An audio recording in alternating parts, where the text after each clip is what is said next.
राज ठाकरेंच्या हस्ते मनसेच्या जाहीरनाम्याचं प्रकाशन, मूलभूत सुविधांसह अनेक बाबींचा समावेश।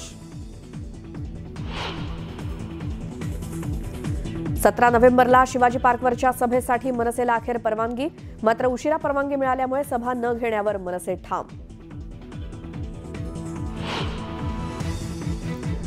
लोकसभा निवडणुकीत 400 पारचा फटका बसला, अजित पवारांची कबुली, विरोधकांनी फेक नरेटिव्ह बनवल्याचं म्हणत टीका।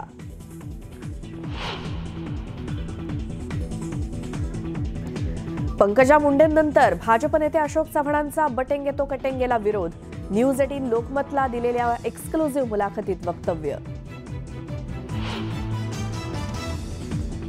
सत्तांतराच्या बैठकीला गौतम अदानी नव्हते, न्यूज 18 लोकमतच्या मुलाखतीत फडणवीसांचा गौप्यस्फोट, अजित पवारांचा दावा फडणवीसांनी खोडला।